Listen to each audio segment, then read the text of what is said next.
तो आज मैं आपको एक अनोखी रहस्यमय कहानी सुनाऊंगा। अगर आप चैनल पर नए हैं तो अभी सब्सक्राइब कर ले, क्योंकि यह मेरा दूसरा नया चैनल है। तथा कहानी पूरा देखे, अंत में एक अनोखा रहस्य छुपा है। धन्यवाद। तो सुनिए। एक समय की बात है, एक राज्य था जिसका नाम था धर्मपुरी। इस राज्य में सावित्री नामक एक अत्यंत रूपवान और गुणी नवविवाहिता रहती थी। सावित्री का पति सत्यवान न केवल शक्तिशाली था, बल्कि उसका मन भी बहुत ही पवित्र और दयालु था। सावित्री ने अपने विवाह के बाद पहला करवा चौथ का व्रत रखा। उसने यह व्रत अपने पति के दीर्घायु और अटूट सौभाग्य के लिए पूरे विधि विधान से शुरू किया। दिन भर का निर्जला उपवास कठोर था, पर सावित्री का मन प्रभु के चरणों में लीन होने के कारण उसे थकान महसूस नहीं हो रही थी। ठीक उसी दिन राज्य के वैद्य ने राजा को सूचना दी कि राज्य की सीमा पर स्थित एक प्राचीन मंदिर में स्थापित देवता की शक्ति क्षीण हो रही है।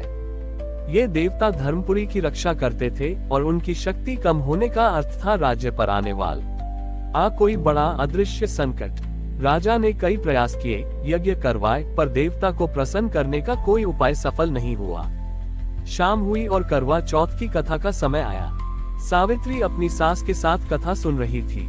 कथा के बीच में उसने अपनी आंखें बंद करके अखंड सौभाग्य की देवी मां पार्वती का ध्यान किया। उसके ध्यान की गहराई तनी अधिक थी कि मां पार्वती स्वयं प्रकट हुई।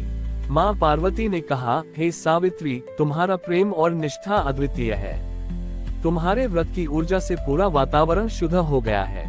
धर्मपुरी पर आने वाला संकट भौतिक नहीं बल्कि आध्यात्मिक है। मंदिर के देवता का तेज इसलिए क्षीण हो रहा है क्योंकि राज्य के लोग श्रद्धा से अधिक अंधविश्वास में लीन हो गए हैं। सावित्री ने हाथ जोड़कर पूछा, हे माँ, मैं एक साधारण स्त्री हूँ, मैं इस संकट को कैसे दूर कर सकती हूँ? माँ पार्वती ने मुस्कुराकर कहा, तुम्हारे करवे का जल ही समाधान है। जब तुम रात को चंद्रमा को अर्घ्य दो तो अपने जल को किसी बर्तन में एकत्र कर लेना। उस जल में थोड़ी सी हल्दी मिलाकर तुम और तुम्हारा पति सत्यवान उस प्राचीन मंदिर के मुख्य द्वार पर जाकर एक साथ उस जल को सत्य और धर्म की विजय हो का जाप करते हुए छिड़क देना। तुम्हारा संयुक्त संकल्प ही उस देवता की शक्ति को पुनर्जीवित करेगा। चंद्रमा उदय हुए। सावित्री ने उसी विधि से पूजा की, पति सत्यवान के हाथों जल ग्रहण किया और फिर दोनों तुरंत मंदिर की ओर चल पड़े। मंदिर में पहुंचकर उन्होंने वैसा ही किया जैसा मां पार्वती ने कहा था। जैसे ही हल्दी मिश्रित करवा जल मंदिर के द्वार पर पड़ा, एक दिव्य प्रकाश की लहर उठी जिसने मंदिर को चारों ओर से घेर लिया। देवता की मूर्ति फिर से तेजमय हो उठी और मंदिर के ऊपर एक सुरक्षा चक्र निर्मित हो गया। राज्य पर आया हुआ अदृश्य संकट तुरंत टल गया। ये चमत्कार देखकर लोगों को यह विश्वास हो गया कि करवा चौथ का व्रत केवल पति पत्नी के प्रेम का ही पर्व नहीं है, बल्कि यह साधना, सत्य और संयुक्त धर्म की शक्ति का भी प्रतीक है। सावित्री के इस कृत्य से यह सिद्ध हुआ कि स्त्री का व्रत केवल व्यक्तिगत कल्याण के लिए नहीं, बल्कि सामूहिक सुरक्षा और सत्य की स्थापना के लिए भी होता है। तब से धर्मपुरी में करवा चौथ पर यह परंपरा शुरू हुई कि अर्घ्य के बाद पति पत्नी मिलकर अपने घर के बाहर हल्दी मिश्रित जल छिड़कते थे, ताकि उनके परिवार और समाज पर सत्य और धर्म का सुरक्षा कवच बना रहे। सावित्री और सत्यवान के हल्दी मिश्रित करवा जल के छिड़काव से प्राचीन देवता की शक्ति पुनर्जीवित हो गई। इस चमत्कार ने न केवल राज्य को बचाया, बल्कि लोगों के मन में सत्यनिष्ठा और पारिवारिक एकजुटता के प्रति गहरा विश्वास जगाया। राजा ने सावित्री और सत्यवान को धर्म दंपति का सम्मान दिया। इस घटना के कुछ समय बाद धर्मपुरी में एक नई समस्या उभरने लगी। पड़ोसी राज्यों के कुछ छल कपटी व्यापारी अपने लाभ के लिए राज्य में झूठी अफवाहें फैलाने लगे और लोगों को गलत तरीके से धन कमाने के लिए प्रेरित करने लगे। धीरे धीरे राज्य में ईमानदारी का मूल्य कम होने लगा और आलच बढ़ने लगा। सावित्री ने देखा कि उसके पति सत्यवान भी अपने व्यवसाय में इस नैतिक गिरावट से चिंतित हैं। उसने सोचा, देवता की रक्षा तो हो गई, पर लोगों के मन का धर्म कैसे बचाया जाए? अगले वर्ष का करवा चौथ आने वाला था। इस बार सावित्री ने अपने व्रत में एक और आध्यात्मिक संकल्प जोड़ा। उसने ये संकल्प लिया कि छोटी ही इस करवा चौथ पर वह केवल निर्जला उपवास ही नहीं करेगी, बल्कि दिन भर मौन रहकर सत्य की महत्ता पर ध्यान करेगी। उसका उद्देश्य अपनी इच्छा शक्ति को इतना बढ़ाना था कि वह दूसरों के मन में भी सत्य के प्रति निष्ठा जगा सके। करवा चौथ के दिन सावित्री मौन रही। उसका मौन अत्यंत शक्तिशाली था। जब वह शाम को कथा सुन रही थी और आंखें बंद करके ध्यान में थी, तो उसकी आत्मा ने एक दिव्य अनुभव किया। उसने देखा कि सत्य के अधिष्ठाता भगवान विष्णु उसके सामने प्रकट हुए हैं। भगवान विष्णु ने कहा, हे सावित्री, तुम्हारे मौन और सत्य के प्रति प्रेम ने मुझे प्रसन्न किया है। लोगों के मन का अज्ञान ही लालच का कारण है। तुम्हारे व्रत की पूर्णता तभी होगी जब तुम उन्हें सत्य और असत्य के बीच का भेद समझाओगी। भगवान ने सावित्री को एक उपाय बताया। जब तुम रात को चंद्रमा को अर्घ्य दो और अपना व्रत खोलो, तो अपने करवा जल के अंतिम अंश को, जो तुम्हारे सौभाग्य का सार है, एक कमल के पत्ते पर एकत्र करना। उस जल को तुम कल सुबह नगर के व्यापारिक केंद्र में जाकर वहां की सबसे बड़ी तराजू पर छिड़क देना। ये जल उस स्थान के सत्य और असत्य को उजागर करेगा। अगले दिन सुबह सावित्री और सत्यवान उस विशाल व्यापारिक केंद्र पहुंचे। सावित्री ने मौन तोड़कर अपनी बात रखी और फिर कमल के पत्ते पर एकत्र किए गए करवा जल को बड़ी तराजू पर छिड़का। चमत्कार हुआ। जैसे ही जल तराजू को छुआ, सभी बेईमान व्यापारियों का माल और हिसाब अचानक काला पड़ गया। जिन लोगों ने झूठ बोलकर अपना माल बेचा था, उनके पैसे की पोटलियां राख बन गईं। वहीं ईमानदार व्यापारियों का सामान पहले से भी अधिक तेज से चमक उठा। इस घटना से पूरे राज्य में हड़कंप मच गया। छल कपट करने वाले व्यापारी भयभीत होकर भाग गए और जो लोग लालच में पड़ गए थे, उन्हें अपनी भूल का एहसास हुआ। धर्मपुरी में सत्य और ईमानदारी का बोलबाला फिर से स्थापित हो गया। सावित्री ने अपने व्रत की शक्ति से यह सिद्ध कर दिया कि करवा चौथ का व्रत केवल पति की आयु ही नहीं, बल्कि समाज के नैतिक स्वास्थ्य की भी रक्षा करता है। उसने धर्मपुरी को आध्यात्मिक रूप से सुरक्षित करने के साथ साथ आर्थिक रूप से भी शुद्ध कर दिया।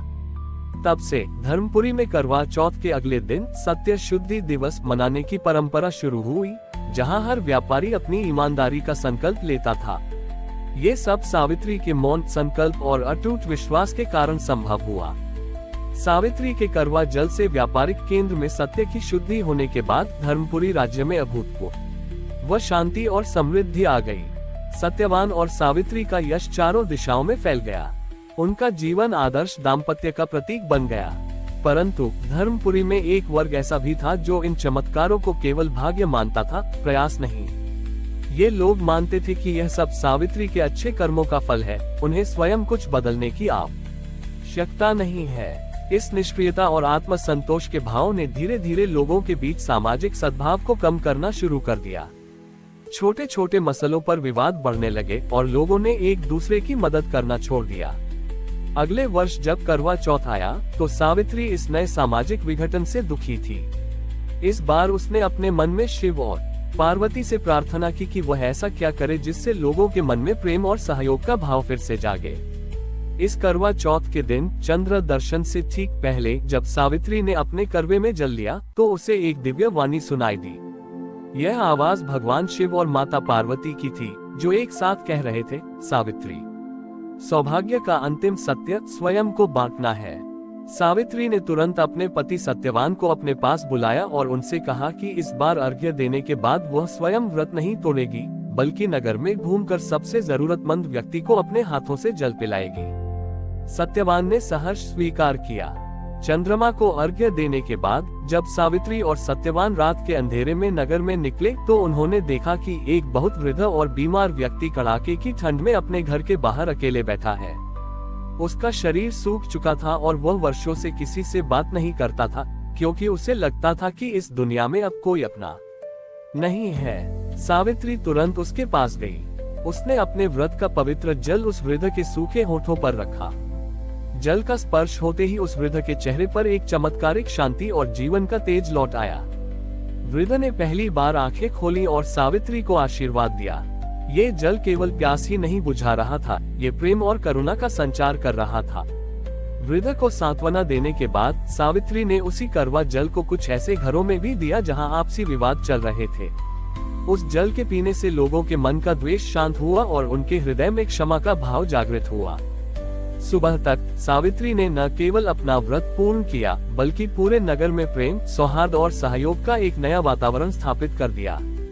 लोगों को यह एहसास हुआ कि उनका सौभाग्य केवल उनके पति की आयु तक सीमित नहीं है, बल्कि यह समग्र समाज की भलाई और एक दूसरे की देखभाल में निहित है। तब से धर्मपुरी में करवा चौथ का व्रत करुणा का करवा नाम से प्रसिद्ध हो गया। ये पर्व पति पत्नी के प्रेम के साथ साथ सामाजिक जिम्मेदारी और निस्वार्थ सेवा का भी प्रतीक बन गया। सावित्री ने अपने व्रतों की श्रृंखला से यह सिखाया कि सच्चा धार्मिक अनुष्ठान कभी भी केवल व्यक्तिगत नहीं हो सकता। उसका अंतिम लक्ष्य हमेशा समग्र कल्याण ही होना चाहिए। इस प्रकार सावित्री और सत्यवान ने अपने जीवन के हर करवा चौथ से धर्मपुरी को सत्य, सुरक्षा और सेवा के 3 महत्वपूर्ण स्तंभ दिए। हमारी और भी आध्यात्मिक एवं अनोखी कहानियां देखने के लिए हमारे चैनल पर जाएं तथा धार्मिक एवं पौराणिक अनोखी कहानियां हमारे चैनल पर है। कृपया जाके देखें तथा हमारे चैनल को सब्सक्राइब करके रखें और वीडियो लाइक जरूर करें। धन्यवाद।